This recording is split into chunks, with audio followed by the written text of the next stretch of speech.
Hey y'all, welcome to Community College with Dr. G. That's me. Community college is a safe space for us to talk about, or me to talk to you about, important topics from psychology, from life, but presented in a way that is applicable to our daily lives, to improving and moving from surviving to thriving. The first topic that we're going to talk about here on Community College is mindset and self talk. I chose to do this one first because the way that we view the world and ourselves is foundational to the reality that we create. And mindset is absolutely the foundation of all of the work that I do, everything that I create, why I even started Dr. G Says and this whole self-improvement, learn your life, create a thriving space, right? So let's get into it.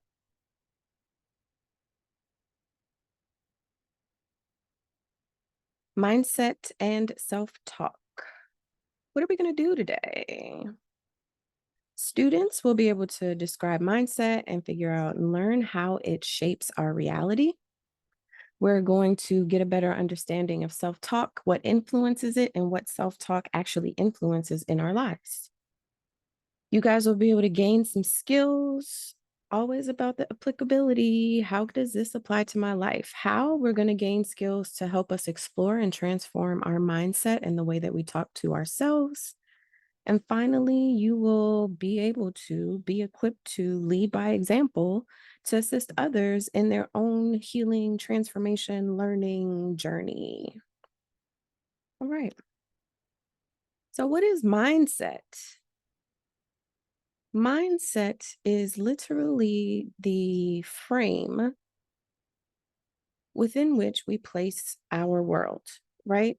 The way that we think about our capabilities, the expectations that we have for the world, for the people in our lives, for how our lives are going to go, what things we deserve, what things we don't deserve. All of these things are encased in the concept of mindset, right?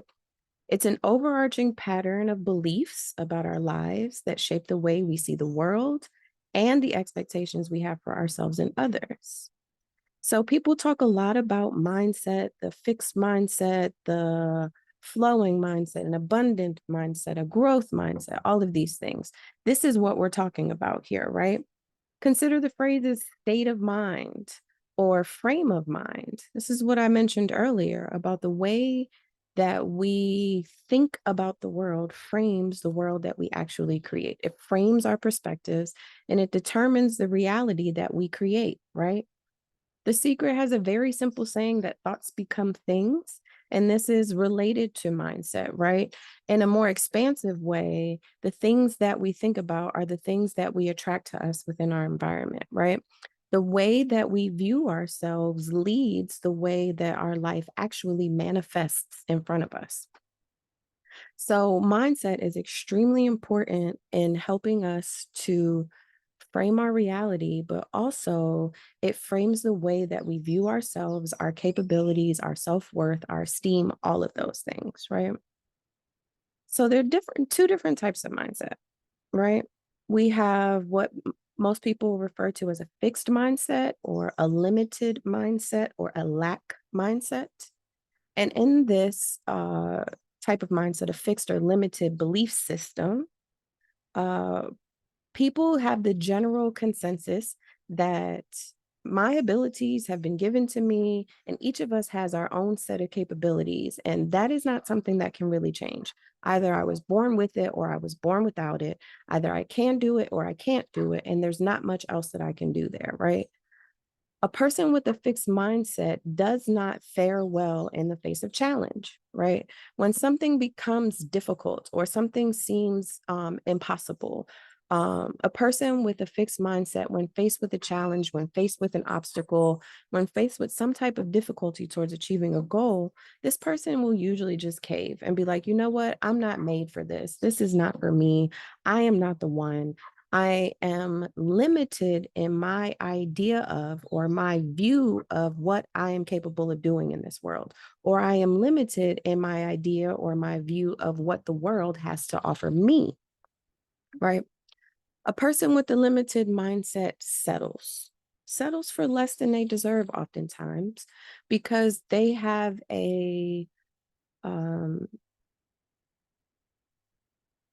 they have a limited idea of what they can do. They have a kind of a defeatist attitude towards challenge, towards obstacles, and most importantly, a lack of confidence in some ways in their own ability to overcome obstacles, to overcome challenges, and to achieve goals and complete tasks, right?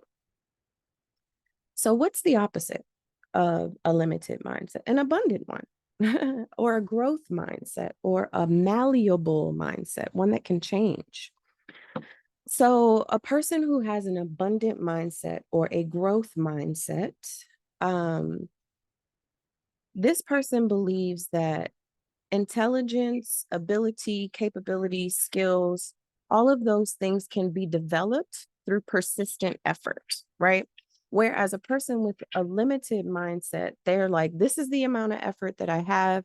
Once I give it, if I don't achieve that goal, that's it for me. I'm done. I'm giving up on that thing. A person with an abundant mindset believes, okay, I have this goal, I have these skills, I'm going to try it.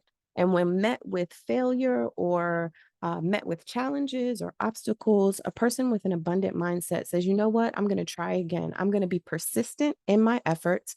I'm going to try something new. I'm going to do it a little different. I'm going to do it one more time. And that person, when faced with challenges and obstacles, looks to fix it, looks to try again, looks to grow, to learn more, to do more, because they know that whatever goal they have the capability of accomplishing it. And that when an obstacle arises, it's just that, an obstacle to be overcome, something to be learned, something to be gained in order to help you along the journey to your goals, right? So a person with an abundant mindset is almost excited by failure. Of course, we're sad when something doesn't work out, but when failure happens, it's not the end all be all for a person with an abundant mindset. An abundant mindset states, like, you know what, I can do this. Let me try something different. Let me learn from this particular failure that I've had. And I'm going to move on and I'm going to keep moving on and I'm going to persist in my efforts in order to achieve my goal. The two biggest differences between a limited mindset and an abundant mindset is that the limited mindset says that there's only this amount of effort that I'm going to put towards this. And once I do that, if it doesn't work out, I'm done, right? But in a person with an abundant mindset realizes that effort takes persistence. And in order to reach your goals, you must be persistent in your effort to get there, right? A limited mindset also believes that I have what I have. I was born with this, and this is all that I have to work with, right? If what I have to work with doesn't work out, then these particular goals are not for me. And a person with an abundance mindset, however, believes that any type of skill or trait or whatever is needed to achieve their goals can be developed. I can grow. This is the growth idea in the growth mindset. I can grow into the person that I need to be in order to reach my goals, right? So what's the point of even talking about these two different types of mindset, right? So the limited mindset keeps you in a place of settling, keeps you in a specific space. It keeps you in a box, right? The thing about it is that we each have the ability to grow, to learn, to change, to do what it takes to achieve our goals. And a person that holds an abundant or a growth mindset stays in that place. They are determined to grow. They are determined to change. They are determined to reach their goals and are willing to do the necessary things that they have to do in order to get there. That's the persistence in effort, right? So the problem with a limited mindset is that it is not reality, right? It is not realistic.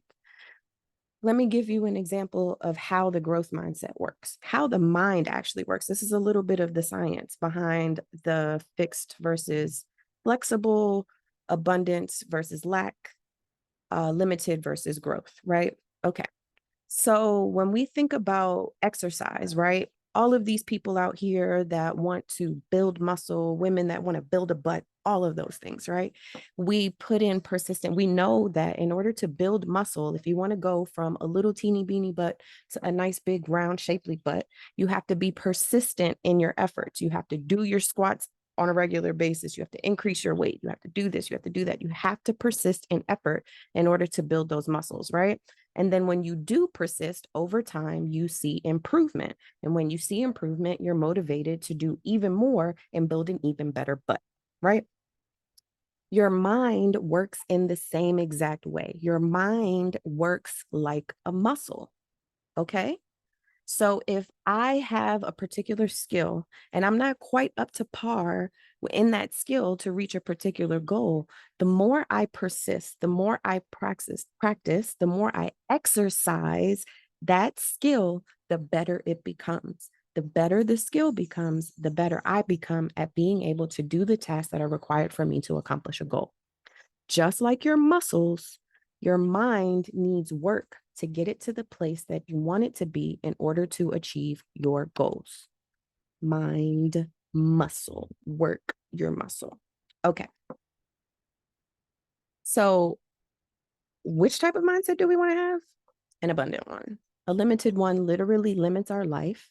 An abundant or growth mindset literally sets us up to get whatever it is that we want in this world, and more oftentimes than we even expect to get. Okay. So that's the two types of mindsets, right? This is an explanation of the overview of what mindset is and the types of mindsets that we hold.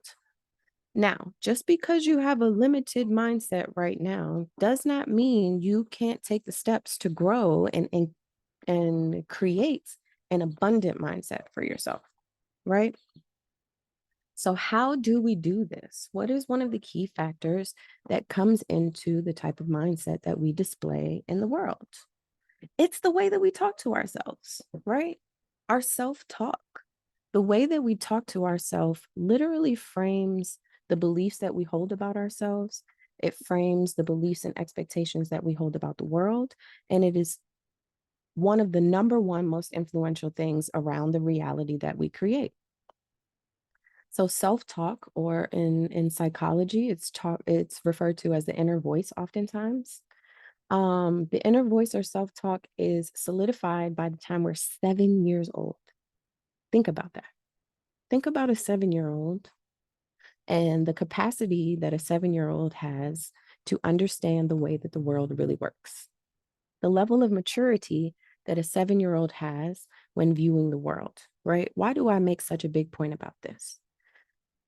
We are very immature at the age of 7. We have very limited experiences with the world by the age of 7. We have not experienced even a fraction of what the world has to offer. And oftentimes that experience is limited to the people who care about us, the people who take care of us in our lives, our caretakers or our parents, grandparents, community, right?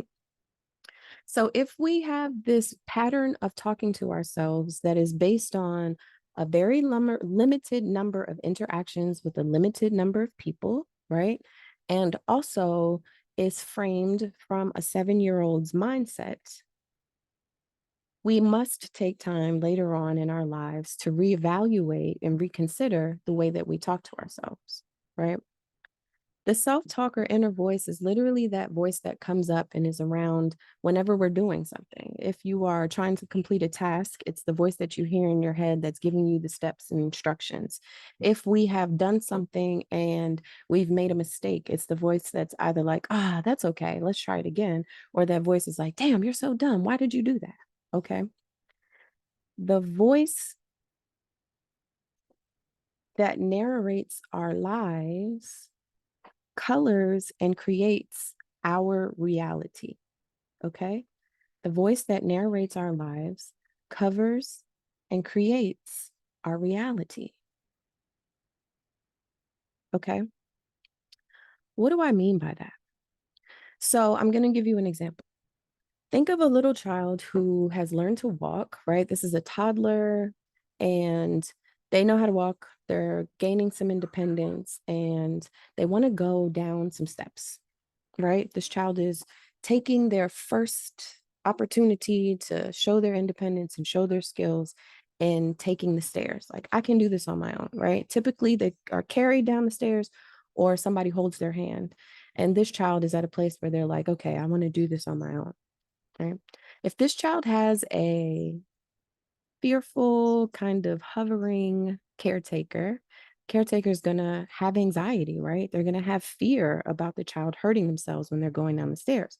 So the things that they may say is like, oh, I don't know if you can do this. I don't think that you're ready. I'll be very careful. Take your time. Stop, hold on, wait, all of these things. Anxiety producing statements that comes from the anxiety of the caretaker is given to the child, right? Let's fast forward from the same child to a couple of years later, let's say around the age 7 or 8, right? So this child has independence. This child is going to school. This child is doing all of these things, right? And he wants to try something new. Maybe the kid is now outside and he wants to try this little jump that he saw on TikTok or something like that. And he's thinking about the steps to take in order to do this jump or this trick or whatever. And in his mind, as he's talking himself through it, he's gonna be like, I don't know if you can do this. You got to be really careful. Stop. Wait, hold on. Wait. I don't think so. I don't think it's the time, right? And that self-talk, that inner voice that has come from an anxious parent many years before is now influencing that child's thought process in the present and also that child's beliefs about what he can do in this moment, his capabilities, his belief in what he's capable of doing, his maybe even self-esteem. Like, I see all of these other kids doing it, but I don't think I can do it. Okay. That's uh a limiting belief system, a limited mindset, right? And that also influenced the self-talk that the child developed from their caretakers about what it is that they're capable of doing. Now, let's look at an opposite example, right? Let's look at child B. We're going to call her she in this case. So, child B, same time, toddler, gaining independence, ready to take those stairs all by themselves, tired of mommy or daddy having to come upstairs and pick them up or holding somebody's hand. They're like, no, I know I can do this. Now, their parent may still be afraid that the child is going to get hurt. Most likely, the parent is afraid, but this parent is able to control their thoughts and their fears around their child getting hurt and regulate their own emotions and how they feel, and then talk to the child in a way that is encouraging or empowering instead of disempowering or discouraging, right? This parent says, I know you got this. They may not be feeling this on the inside. They may be nervous, right? But they're still talking to the child in an encouraging way. Okay, you got this. Just remember to hold the handle. And if you feel shaky, just slow down or stop, but keep going. I know you got this. You can do it. That child is going to feel a sense of confidence going down those stairs. That child is going to know that they can do it. That child is going to know that there may be certain things that I have to look out for that could be dangerous along the way or could be hurtful to me along the way. But no matter what, I've got what it takes to do it, right? Let's fast forward again to a 7 or 8 year old she, and she wants to do this trick or this dance or something that she's seen on the TikTok, and she's getting prepared. She's practicing. She's doing all her things. And as she's ready to execute, she's like, I know I got this. If I feel a little shaky, I can slow down or I can stop, start over, but I know that I've got this. And that child executes it with confidence and feels really good because they've completed the task. They've done the practice. They know what they had to do, and they followed through with persistent effort in order to get the thing done. It all came from the self-talk, the inner voice, the mindset that is created by the people around them that talk to them, and now is influencing the way that they see themselves and the way that they see the world. Do we see the big difference? The way that we talk to ourselves, again, literally creates the reality that we see, right? How many times have you done something or seen the response to something, seen something play out in your reality that you've thought about before, and you're like, see, I told you that was going to happen. I knew that was going to be the case. That's us creating our reality. That is our mindset, our self talk, the way that we view our worldview, our perspective, all of those things creating the reality around us. So when we see it in our space, we're like, I knew that was going to happen. I knew that was going to be the outcome. See, I told y'all that's what it was going to be. It's magic. No, it's science. No, it's just the way the world works, right? It's probably all of those things.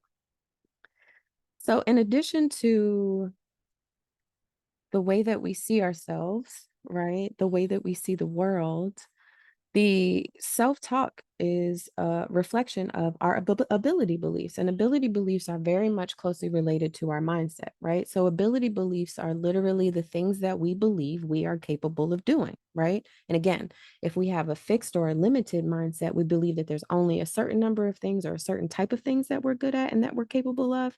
And if we are those that have a growth or an abundance mindset, we know that if we have certain skills, we can develop them. If we don't have them, we can get to have them. We can grow, and persistently, our abilities will build so that we can do whatever it is that we want to do. Right. So, your self talk, a negative pattern of self talk is going to keep you in a limited mindset. And a positive pattern of self talk, a pattern of encouragement, a pattern of empowerment, a pattern of compassion and understanding and grace for ourselves allows us to build and maintain a growth mindset or growth ability beliefs, an abundant ability beliefs. Our abilities are abundant, we are capable, and we can do anything that we put our minds to, right? Self talk is also a reflection of our self appraisals, right? So, the number one concept in psychology that's related to mindset and self talk is our self efficacy, right? EFFICACY, self efficacy. And self efficacy goes into those ability beliefs. What do we think as ourself we are capable of doing, right? And as you can imagine, a limited mindset will limit our appraisal of our efficacy. We will think that we are not capable of as many things as we actually are capable of, right? And an abundant mindset lets us know that, again, whatever we put our mind to, whatever we practice our mind muscles with, we will be able to accomplish, right? Practice doesn't make perfect, practice makes permanent, right? So we have to practice talking to ourselves well. We have to practice getting out of a limited mindset. We have to really fool ourselves in the beginning into believing that we can do anything if we want to transform these self appraisals, right? So self efficacy or our ability to do things is very much related to our self worth, how much we feel that we're worthy of. If we feel that we have a limited capability of doing things, oftentimes we will feel that we have a limited value in the world. Because I am not like these other people that can do these things over here, I am somehow less valuable than others when it comes to getting what I want in this world. But if I have an abundant mindset, if I talk to myself in a way that is encouraging and empowering, I know that my abilities and my capabilities and the things that I can do in this world will grow. And I also know that I am worthy. Let me say that I am worthy, and that my value is not necessarily tied to failure. My value is not necessarily tied to my ability to do things, because I know that with persistence and with effort, I can accomplish my goals. And I am valuable just by being, not necessarily by accomplishing, right? And the last thing that self talk is a reflection of is our worldview and expectations. Okay. So if we believe that we are only given a certain amount of capabilities, we're only given a certain amount of je ne sais quoi to accomplish things in the world, right? We will have limited views about what the world and what people in the world can offer us, right? Our expectations for the world and our expectations for the people around us is going to be limited too. This ties into very much with self-worth and value, right? If I am limited in my capabilities. If I'm limited in the value that I bring to the world, then I'm also limited in the beliefs that I have about the what the world has for me and what others will have for me. If that's how people treat you, if that's how people talk to you, if that's the type of job that you can get, the amount of money that you can make, there are all of these things that are involved in that, right? But if I have a growth mindset, if I have an empowering and compassionate self talk pattern, I know that my value is inherent.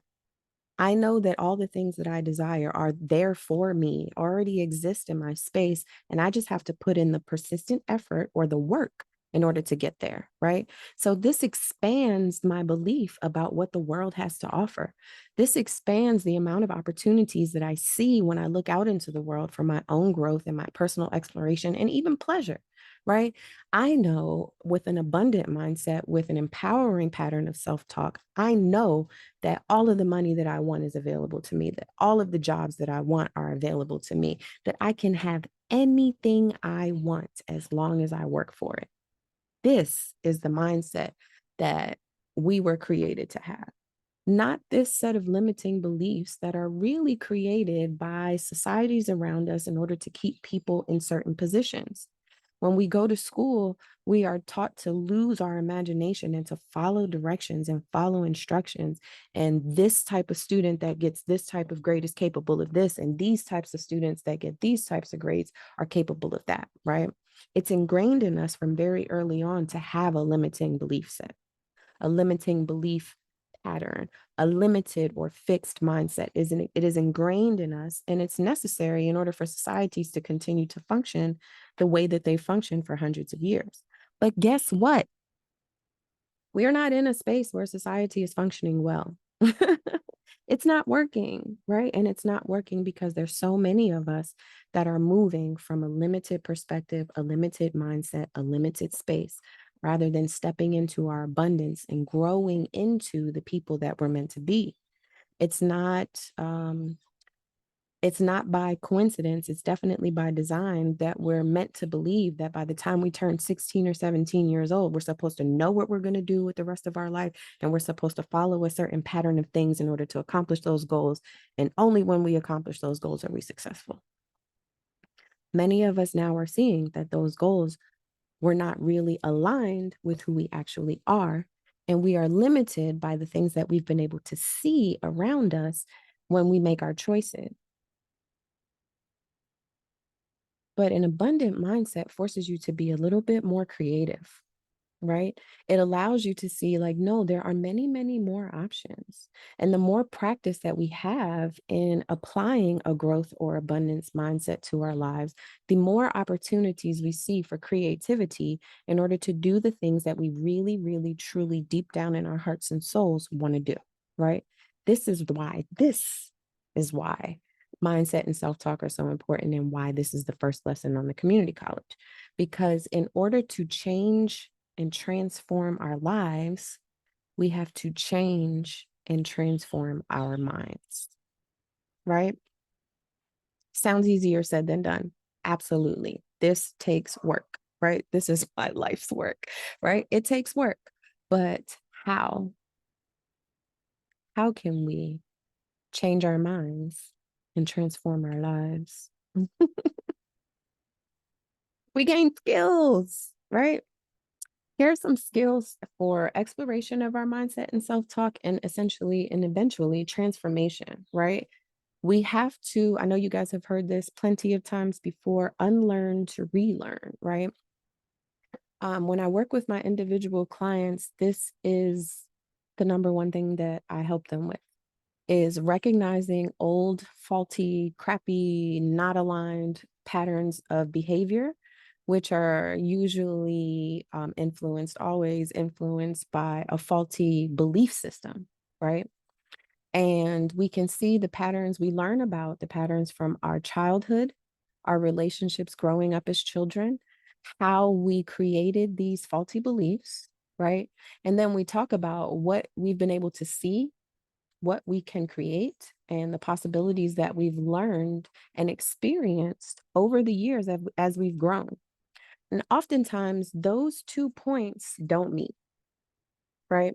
We have the original belief that was created at a very, very young age. Most of our foundational beliefs are created when we're in elementary school.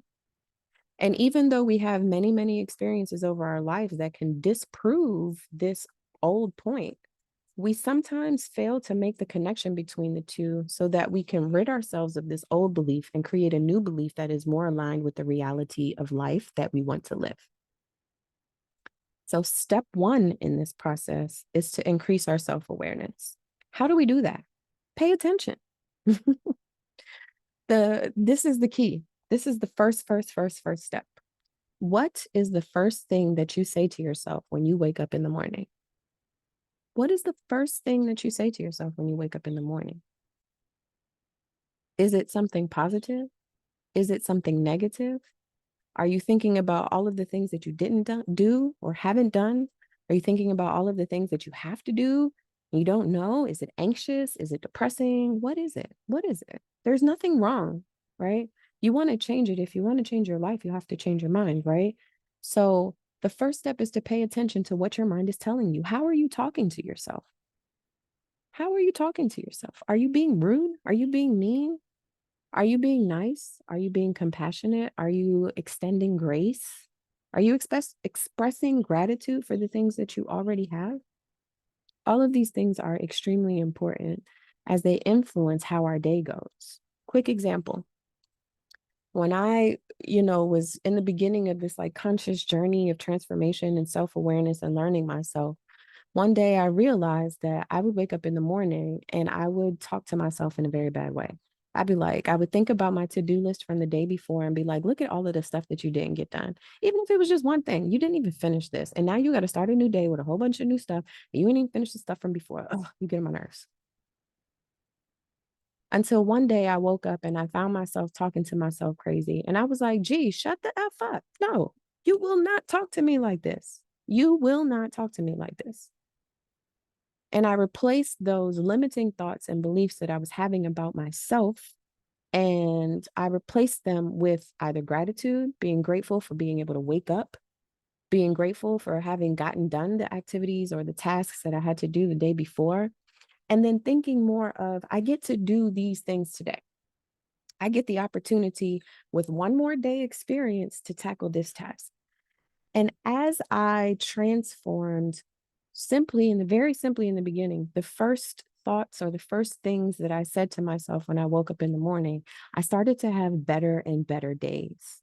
And when I realized that my days were better, that I was in a better mood, that I got more things accomplished, I kept practicing. I kept going. I kept exercising that mental muscle to get myself to a better space.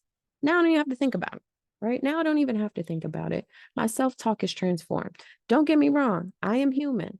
And there are days when I talk to myself crazy, but I catch myself much quicker than I ever did before. And I'm like, okay, yeah, that may be true, but that is not indicative of who you are. Yes, you may not have gotten that task done, but you can do it today. You have the opportunity to try again. You can be persistent in your efforts and do something better.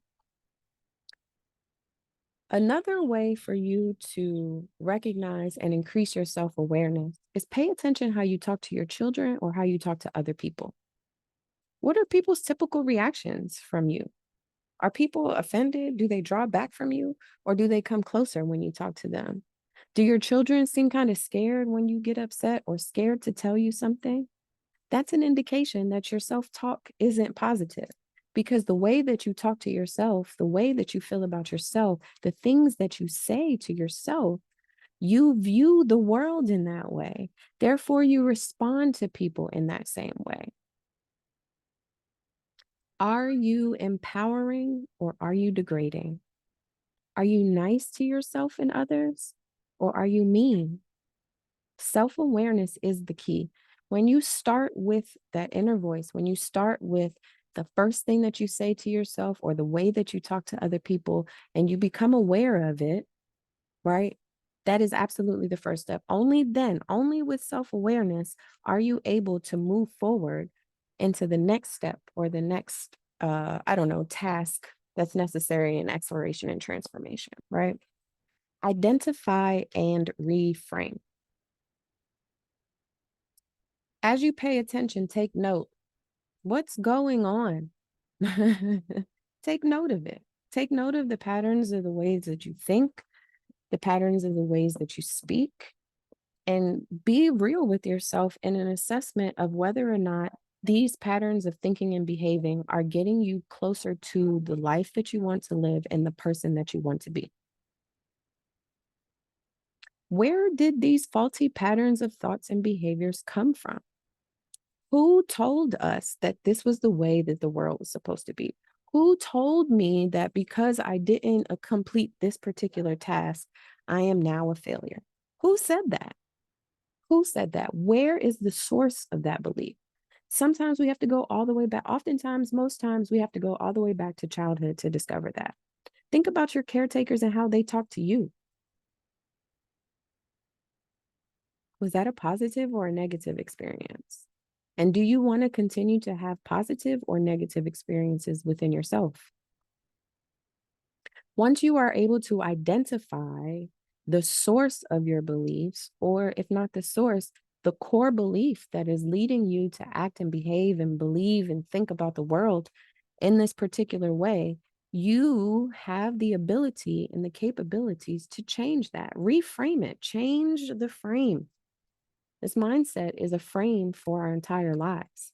So when we are able to identify these individual belief systems that have us moving in ways that we don't want to move, moving in ways that are counterintuitive to the life that we are trying to create, it is our responsibility. We must hold ourselves accountable for transforming and changing those thought patterns to be more realistic and realistic in a way that creates the reality that we wish to see.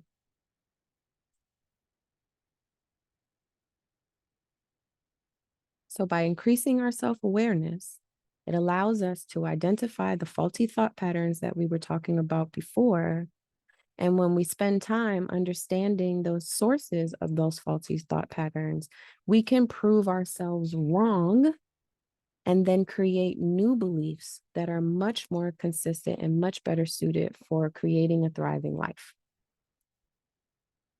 The last step in this exploration and transformation process is consistency.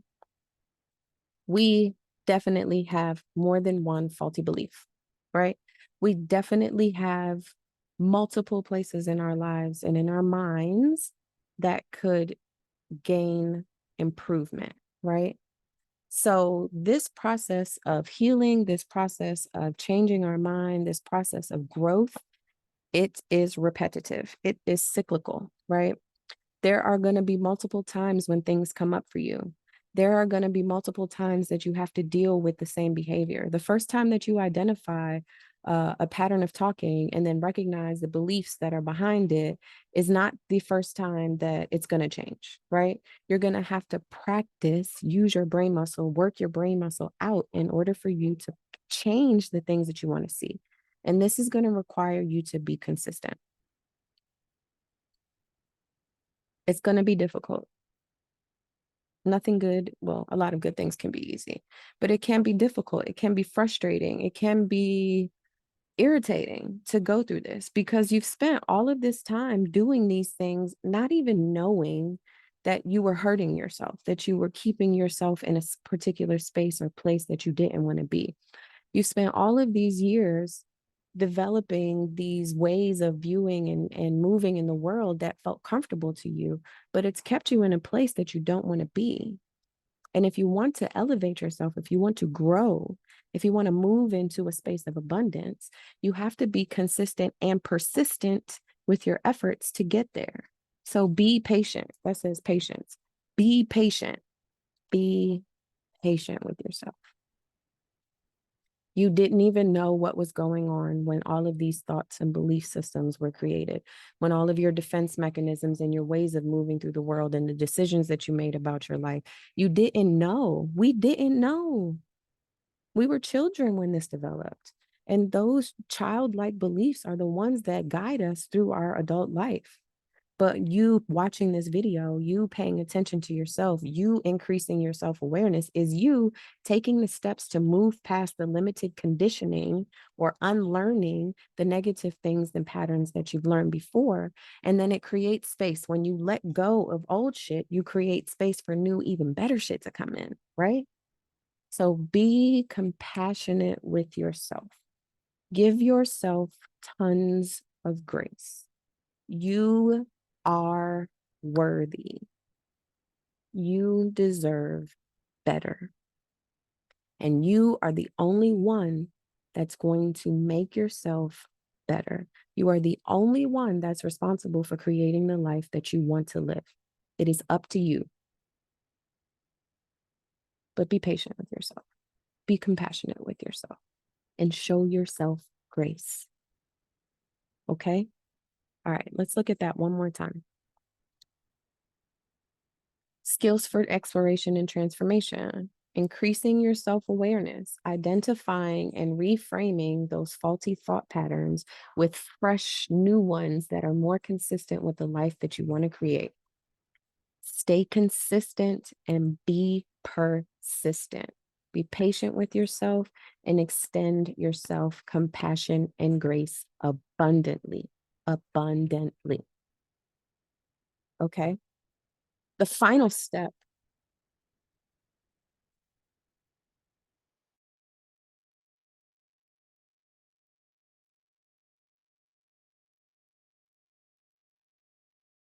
final step is to share. As you learn, you grow. As you grow as a member of your community, it is my belief that it is our responsibility to help others around us. And I'm not telling you to go out there and start teaching mindset workshops or whatever. Just lead by example. When you take accountability for yourself, when you take the steps to grow yourself, when you take the steps to change your mind and then transform your life, you lead by example. You are the example for other people that want the same thing for themselves, right? You don't have to go and teach classes and do workshops and all of that stuff, right? Leave that to me. It's my life's purpose. But by you walking in your own power, by you taking accountability and responsibility for the transformation of your life, you are showing others that it's possible. You are showing others that have a limited belief system or a limited mindset that an abundant system, belief system, or an abundant mindset is possible. Because how did she go from this to that? How did he move from this place to doing this now? I did it because I started here. I exercised my mind. I changed my mind. Therefore, I transformed my life. And by you living that example, you are teaching and encouraging others that they too can do it. Tell them to come watch my videos. When they ask, be like, you know what, go watch Dr. G video on YouTube, the community college one about mindset. Okay. That's it, I think, for right now. If you have any questions, please put them in the comments and I would love to engage with you. If you want to learn more about me and the work that I do, you can check out the links that are going to be in the description box for this video. Thank you very much for watching. And yeah, that's it. Stay tuned for more. There's going to be plenty more of these up here. Stay with me as this channel evolves and as I share more and more knowledge. This has been Community College with Dr. G. Love y'all.